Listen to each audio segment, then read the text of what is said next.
Good evening and welcome to the Quiet Library. Tonight we journey to a city that stood at the crossroads of continents, where Europe meets Asia, where ships arrived from every corner of the known world, and where, for many years, one city shaped the course of history. Tonight we arrive in Constantinople. It is late afternoon. The day's heat has begun to soften. Our wooden merchant ship glides quietly across the calm waters of the Bosphorus. The sea is almost perfectly still. Only the gentle sound of waves brushing against the hull breaks the silence. A cool breeze carries the scent of salt, fresh bread, tar from the harbor, and faint traces of spices that have traveled farther than most people of this age will ever journey. Overhead, white gulls circle effortlessly through the golden sky. Their calls echo softly across the water before disappearing into the growing calm. Ahead, the city slowly rises from the horizon. First, the great walls, then tower after tower, domes catching the warm afternoon light, slender columns, busy harbors, churches whose rooftops shine beneath the descending sun. It's breathtaking. For centuries, travelers approaching Constantinople by sea described this very moment with amazement. Many believed there was no city in the world quite like it. Some even called it the Queen of Cities. As our ship drifts closer, it becomes easier to understand why. The city occupies one of the most remarkable locations on Earth. To one side lies Europe, to the other, Asia, and between them flows the Bosphorus, a narrow strait connecting the Black Sea to the Mediterranean through the Sea of Marmara. For thousands of years, anyone wishing to move goods between these great bodies of water passed through here. Geography quietly shaped history, and few places demonstrate that truth more beautifully than Constantinople. Long before this city bore its famous name, another settlement stood there. It was called Byzantium, founded by Greek colonists many centuries before the Roman Empire reached its height. And then, in the year 330 AD, the Roman Emperor Constantine the Great transformed the city into the new capital of the Roman Empire.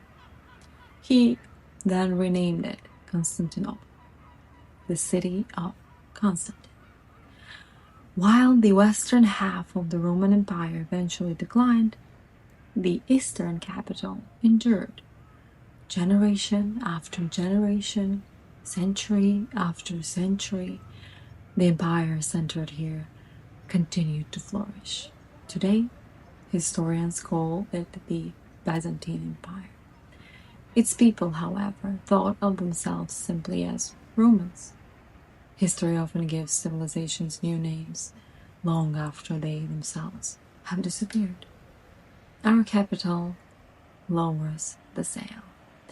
The evening breeze is now gentle enough that the current carries us steadily toward the harbor. Around us, the sea comes alive. Merchant ships from distant lands enter the port.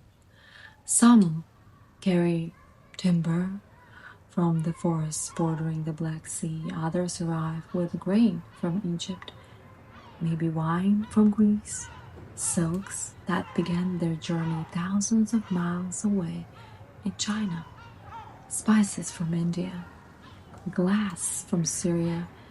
Every vessel tells a story not simply of trade, but of connection.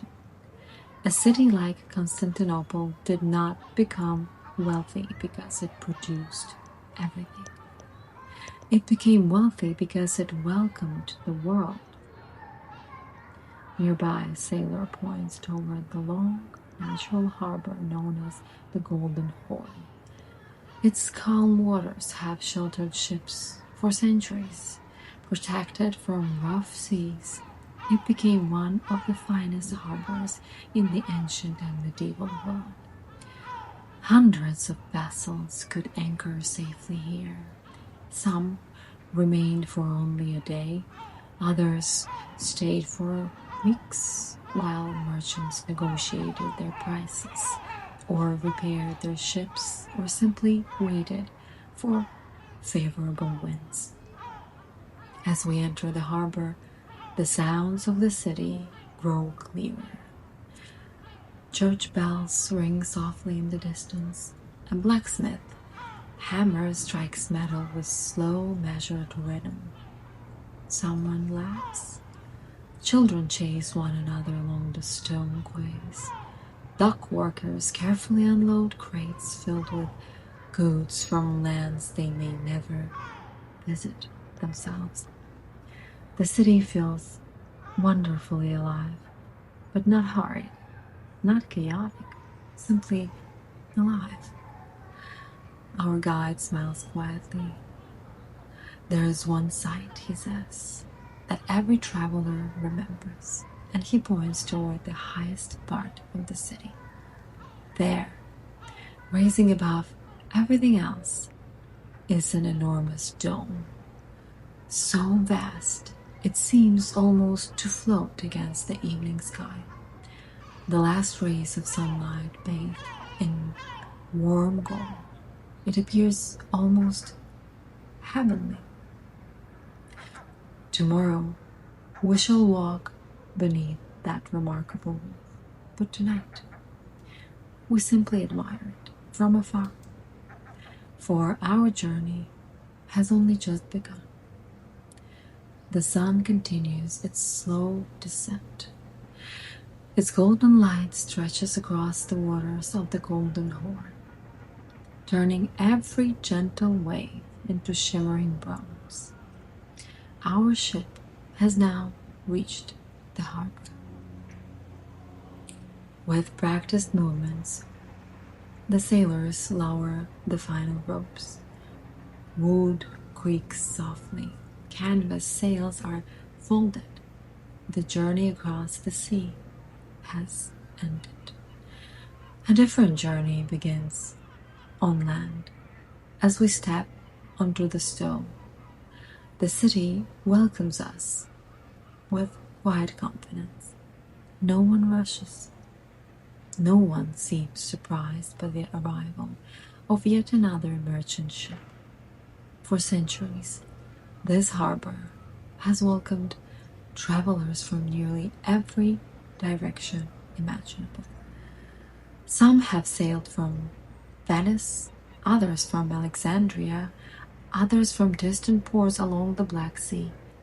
Some have spent months crossing deserts along the Silk Road before ever seeing sea.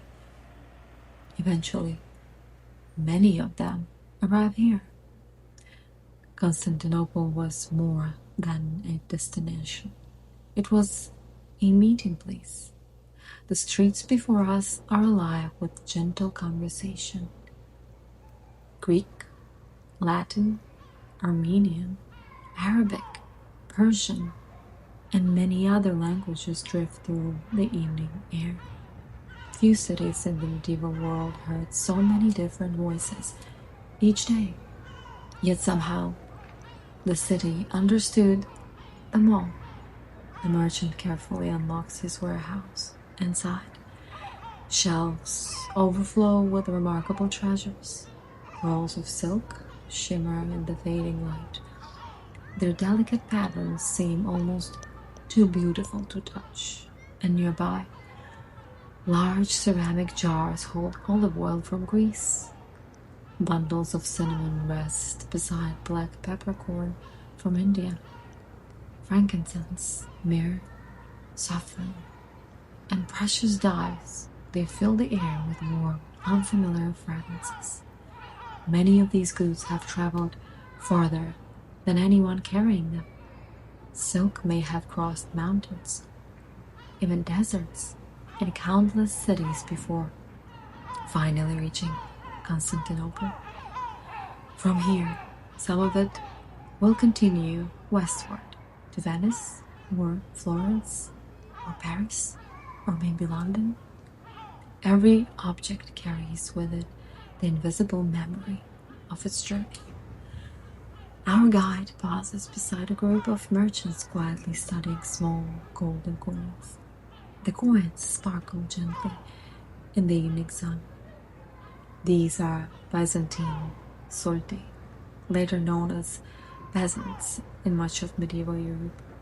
For centuries, their remarkable purity and consistent gold content made them one of the most trusted currencies in the known world. A merchant in Egypt, a trader in Italy, or a craftsman in the Levant could recognize their value almost immediately. Trust, once again, proves to be one of history's most valuable inventions. Nearby, a young apprentice carefully copies numbers into a leather-bound ledger.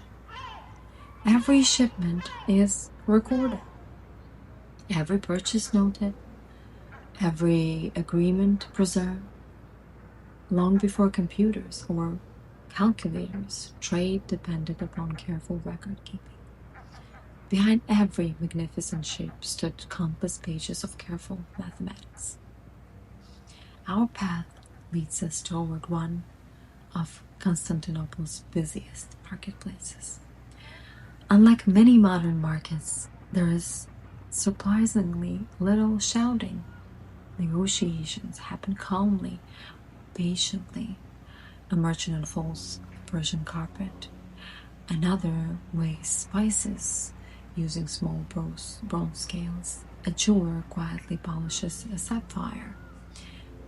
Business here feels almost peaceful, perhaps because successful merchants understood something quite timeless. Good relationships often mattered more than quick sales. People returned year after year, generation after generation. Reputation traveled far. The evening breeze carries another sound now. Music. A musician sits beneath a stone archway, playing a gentle melody upon a lyre. Children pause to listen. So do merchants. Even sailors loading cargo slow their work for a moment. Some things have always united people more easily than language. Music, food, stories, and kindness. As we leave the marketplace, the streets begin climbing gently uphill. The buildings grow grander, marble columns appear. Fountains quietly cool the evening air. Ahead, the enormous dome we admired from the harbor grows larger with every step. Its size almost defies belief. Even from here, it seems to float above the city itself. And our guide smiles. There is nowhere else quite like it. Tomorrow, we shall step inside one of history's greatest architectural wonders, the magnificent Hagia Sophia. Morning has long since passed. Now, the gentle glow of evening settles across the city. The marble beneath our feet still holds the warmth of the sun. Ahead, the great bronze doors slowly come into view, and for a moment, no one speaks. There are buildings that impress us And then there are buildings that leave us completely silent. The Hagia Sophia belongs to the second kind. Even after centuries, it still has that effect. As we approach, its enormous dome seems almost impossible. It rises high above the surrounding city, balanced so gracefully that it appears lighter than the clouds drifting overhead. Many who first saw it wondered how such a structure could possibly remain standing. Even today, architects continue to admire the ingenuity behind its design. Our guide gently places a hand upon the cool stone wall. This was once the largest enclosed space on Earth, and for nearly 1,000 years, no one built a larger cathedral. Construction began under Emperor Justinian I, after an earlier church on this site was destroyed during the Nika riots. Rather than rebuild something ordinary, the emperor dreamed of creating a building unlike any other in the world. Thousands of craftsmen, stone cutters, brick makers, carpenters, metal workers, and artists, they worked together. Remarkably, the building was completed in only about 5 years. When it was dedicated in 537 AD, it astonished everyone. The sounds of the city disappear almost instantly. Outside, there were markets, there were ships, voices, and footsteps, and inside, there is only stillness, and the air feels cool, almost timeless. Our footsteps echo softly across polished marble, worn smooth by millions and millions of visitors over the centuries. As we lift our eyes, the dome stretches above us, nearly 56 meters above the floor. Sunlight enters through a ring of windows at its base. The light is so carefully placed that the dome seems almost to float in the air. It is easy to understand why medieval visitors believed they had stepped into something almost heavenly. Golden mosaics shimmer quietly across the walls. Tiny pieces of colored glass, set into wet plaster more than thousands of years ago. They still catch the fading light. Some depict saints, other emperors. Some have survived earthquakes and wars and changing empires, and each one silently preserving another chapter of history. Hagia Sophia has lived many lives. For nearly 9 centuries, it served as the greatest cathedral of the Eastern Christian world. In 1453, when Sultan Mehmed II captured Constantinople, the building became a mosque. Minarets were gradually added, and centuries later it became a museum. And today, it once again serves as a mosque while remaining one of the world's most studied and admired historic buildings. Its story mirrors the story of the city itself, always changing, yet somehow never losing its importance. Nearby, a craftsman carefully restores a section of marble. He works patiently, not because anyone is rushing him, but because beautiful things often require time. And perhaps that is Yet another lesson history quietly teaches us, because the greatest achievements are rarely built in hustle. They are built in quiet, one careful decision at a time. We find a peaceful place to sit. For several moments, nothing happens. Or perhaps everything happens. The evening light grows softer. A bird briefly flies through an open window high above before disappearing back into the sky. The enormous dome catches the final golden rays of the sun. Dust dances lazily through beams of light. The building breathes with silence. It is remarkable to think that for nearly 15 centuries, people have entered the same space, seeking comfort, or wonder, or hope, or maybe simply a moment of peace. Empires have risen, and empires have fallen. Languages have changed, borders have shifted, yet this place continues to welcome those willing to pause, look upward, and remember how extraordinary human imagination can be. As we quietly leave Hagia Sophia, the sky outside has begun to deepen into shades of amber and rose.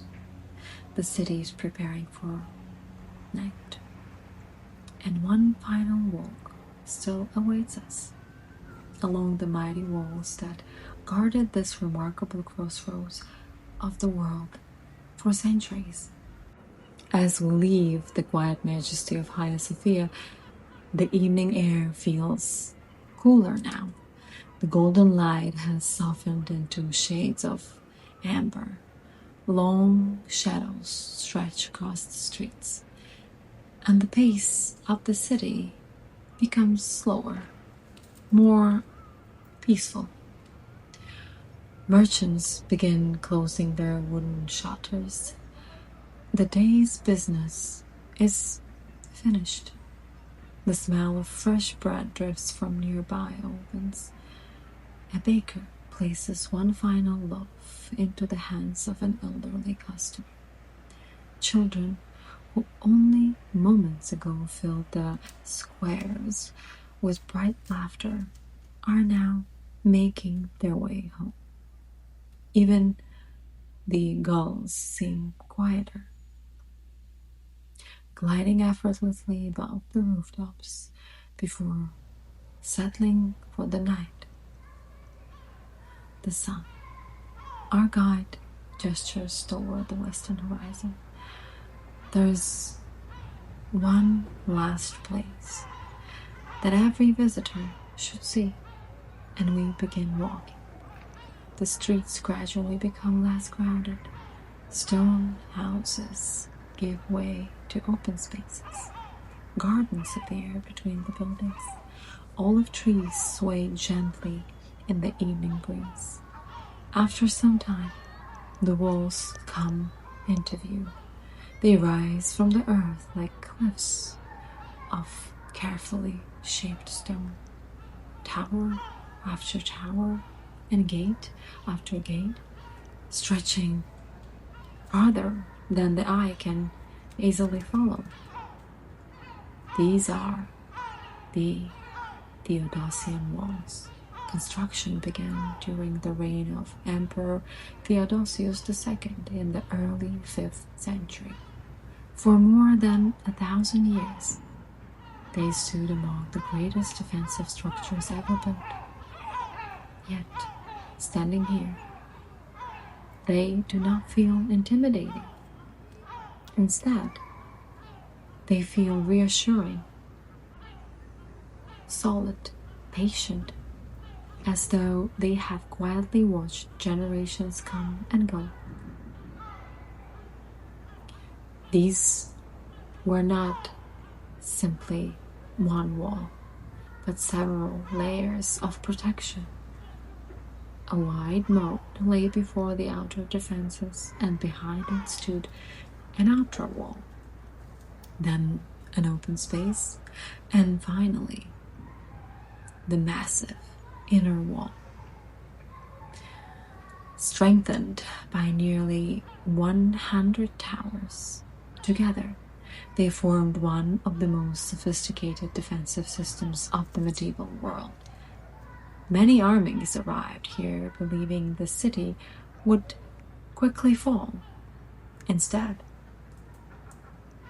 they found themselves facing an extraordinary achievement of engineering. And for centuries, the walls protected Constantinople from invasion, not because they were magical, but because they had been thoughtfully designed. History often celebrates great battles, but quieter achievements deserve admiration too. Careful planning, patient construction, the willingness to think generations ahead. These walls remind us that some of humanity's greatest accomplishments are acts of preparation rather than acts of conquest. We climb a gentle path leading to one of the towers. From here, the view is breathtaking. To the east, the city glows beneath the last light of the day. Domes shimmer softly, church towers rise above clusters of homes. Thin trails of smoke drift upward from evening hearth. And beyond them, the Bosphorus reflects the colors of the sunset, like polished glass. Dozens of ships rest peacefully upon the water. Some will depart before sunrise. Others have only just arrived after long journeys. Looking toward the harbor, there is an entrance of the Gold Horn. It could be closed. Across the mouth of the harbor, the Byzantines could stretch an enormous iron chain between two fortified points. Enemy ships could not simply sail inside. Instead, the harbor itself became another wall. It is a wonderful reminder that geography often worked alongside human ingenuity. The sea itself protected the city. The walls strengthened that protection, and thoughtful engineering brought everything together. The evening breeze grows cooler. Somewhere below, a shepherd leads a small flock through the fields outside the city. The soft ringing of sheep bells drifts upward. It is difficult to imagine that beyond these peaceful sounds, history was constantly changing. Empires rose, trade routes shifted, new ideas crossed continents. Yet every evening, just like tonight, the people of Constantinople returned home. Families gathered around simple meals. Children listened to stories. Neighbors wished one another good evening. Most people, no matter where they live, desire the very same things: safety, family, friendship, a peaceful place to rest. As darkness slowly settles across the landscape, lanterns begin appearing throughout the city, one by one. Small points of warm light awaken beneath the deepening sky.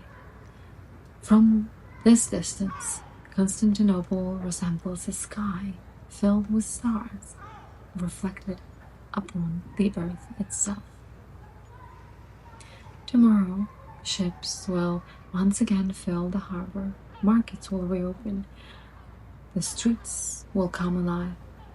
But for now, the great city grows wonderfully quiet.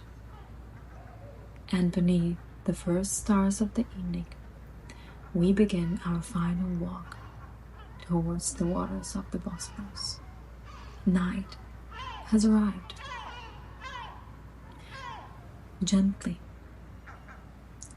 the last colors of sunset have faded beyond the western horizon, and above us,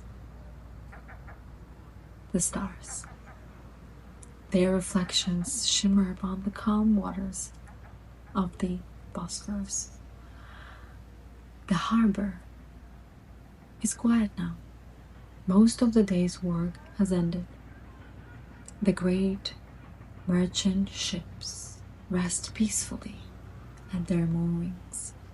Their wooden hulls rise and fall almost imperceptibly with the tide. Ropes creak softly, water laps against the stone quays. Somewhere nearby, a lantern swings gently from the mast of a ship. Its warm, soft light dances across the dark water.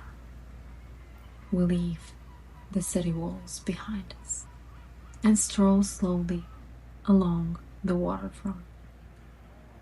The evening breeze carries the cool scent of the sea. It brushes softly against our faces, as if the city itself is saying good night. And the streets are peaceful now.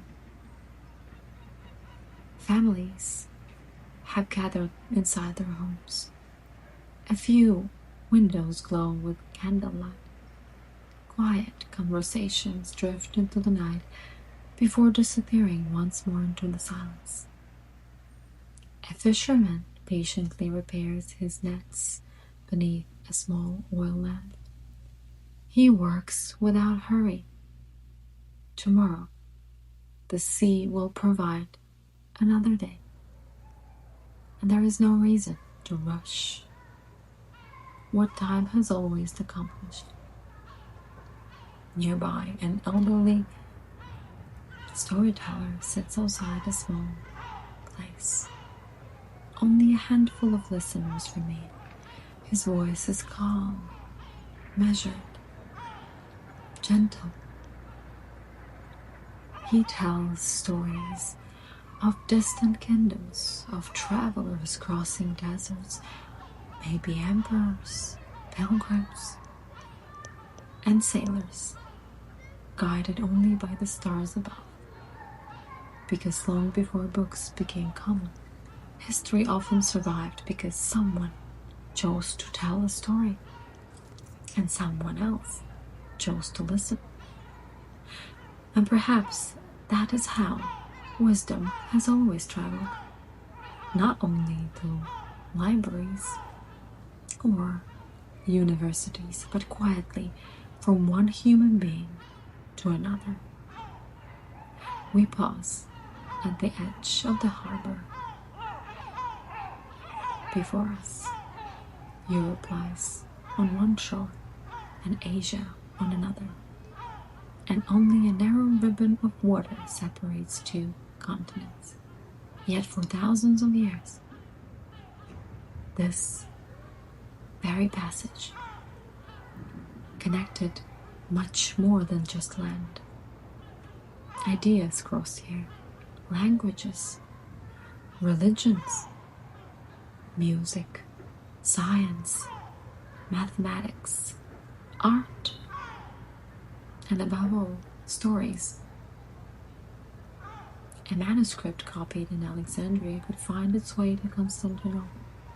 A mathematical idea developed in Baghdad could eventually reach scholars in Italy.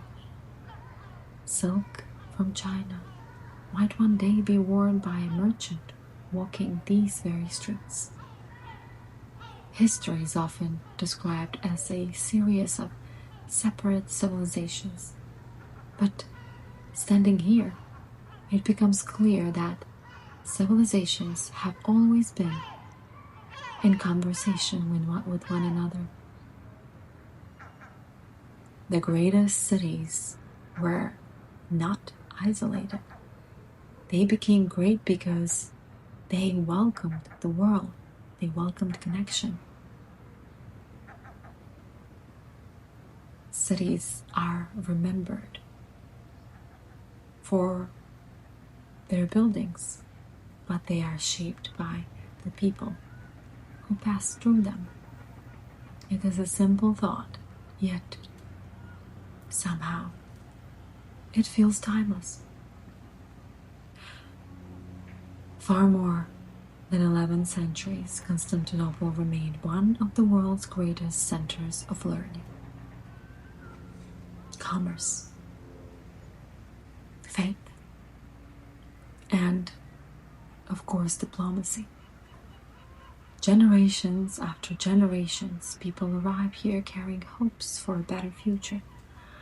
Some of them stayed, others continued their journeys, but almost all left changed in some small way. And perhaps that is the true purpose of travel. Not merely to see new places, but to return home seeing the world a little bit differently. The breeze grows softer now. Above us, the stars continue their quiet journey across the night sky. The same stars that guided ancient sailors, watched over merchants on the Silk Road, shone above the pyramids of Egypt, reflected in the canals of Venice. And now, they glow gently above Constantinople. They remind us that while kingdoms may rise and fall, while names change and borders shift, and centuries pass, curiosity endures. The desire to explore, to learn, to wonder is one of humanity's oldest companions.